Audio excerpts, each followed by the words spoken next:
Another trade just went down in the National Football League. Mac Jones is now going to be a Jacksonville Jaguar. The Jaguars sent over a late-round pick for his services. Now he will be a backup to Trevor Lawrence.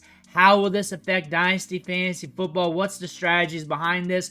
We're going to talk about that today. We're going to talk about them Dynasty trades. But before we dig into this, you need to click that subscribe button right now because we're going to help you build your rosters. We're going to help you win your rookie drafts and everything else. Click that button. Stop missing out. Mac Jones is now a Jaguar. They dealt a 6th-round pick in the 2024 NFL Draft for him, and now he's going to be backing up Trevor Lawrence. And as you know, when it comes to the stats, they're ho-hum. They're all right over the course of his career. His rookie season was his best year as a QB8 in overall scoring in PPR or regular quarterback scoring.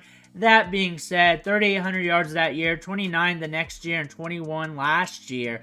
But for a backup quarterback behind Trevor Lawrence, that's some talent to get behind there, considering if something happens to Lawrence, you got Mac Jones. But we're looking at him from a Dynasty Fantasy Football perspective, and we're going to talk about what to do with him. When he is on the field, he has the opportunity to be productive. The last 2 seasons, not so much. A little bit off and on, but for the price tag, for how cheap he is or how cheap he was, he was able to give you a tiny return on investment if you're able to capitalize on the rest of your roster. Nobody you're really running out to get. His rookie season created a lot of FOMO among Dynasty gamers because he did put together some QB1 weeks and some high-end QB2 weeks. That being said, another ho-hum quarterback fantasy asset over the last 3 years, averaging 14.6 PPR points per game. But we're going to Jacksonville, who runs 68 passing plays per game, 3rd most in the NFL, and 26.2 seconds between plays, tied for 12th. So we got a faster-paced offense that can throw the football, but that's geared towards Trevor Lawrence. Trevor Lawrence is the big facet here and what this team is going to do with him long term.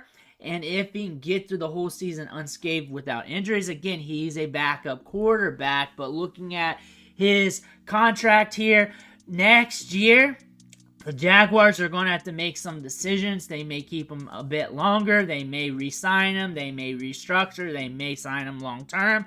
But he's going to be expensive, and they need that backup quarterback there who has some experience, who has shown in flashes that he can put it together on the field to really give them a negotiating chip, to really give them something on the back end of that depth chart.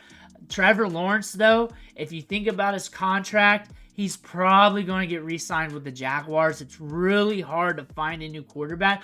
But again, contracts are contracts, negotiations are negotiations, and having a good backup quarterback with experience who's young, who has flashed a little bit of upside during his rookie season mostly, is something you kind of want just in case for the long term. And I guarantee they thought of that when they were looking at Mac Jones. But looking at his Dynasty Fantasy Football value right now, QB 39, might be a little less because now we know he's a backup quarterback and not a starter for one of these teams that need a quarterback. So he's not going to really give you forecasted value here when it comes to production. However, in superflex leagues, when you're looking at him, he's dirt cheap right now. If something happens to Trevor Lawrence, then you got a quarterback that you can deal away for a good return on investment, or a quarterback that you can use that is on the cheap. And I'm seeing him dealt in trades right now for 4th-round picks, 5th-round picks, and it really depends on what your league's like for superflex, how liquid your league is.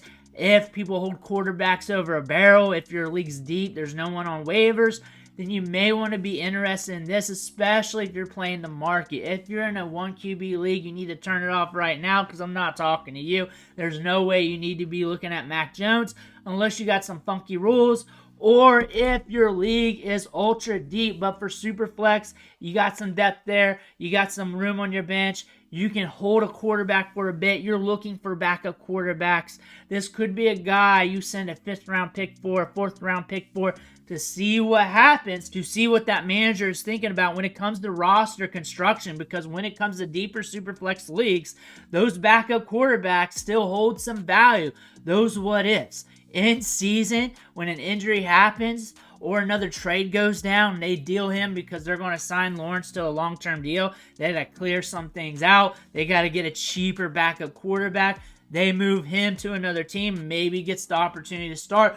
Who knows what happens in the future? You got that quarterback for a 5th round pick, but that's up to you in your roster construction and then also how your team is built out. If you're really, really good at the quarterback position and you do not have the room for it, then obviously you're not going to do it. If you're in a league where there's quarterbacks on waivers that's similar to Mac Jones, you may want to keep that liquidity with the pick. So there's a lot of options here. It really depends on your league, especially if you're in a league that really holds quarterbacks over a barrel in superflex, because you may want to do this move, this micro move on the cheap, just to see what you can do on the long term. A 5th round pick, that's not really going to turn into anything, but you got a backup quarterback here who can give you upside or some production in the future if something happens to Lawrence, or if another deal strikes down the road next year, year after, they got to make a move, get a cheaper backup quarterback, whatever.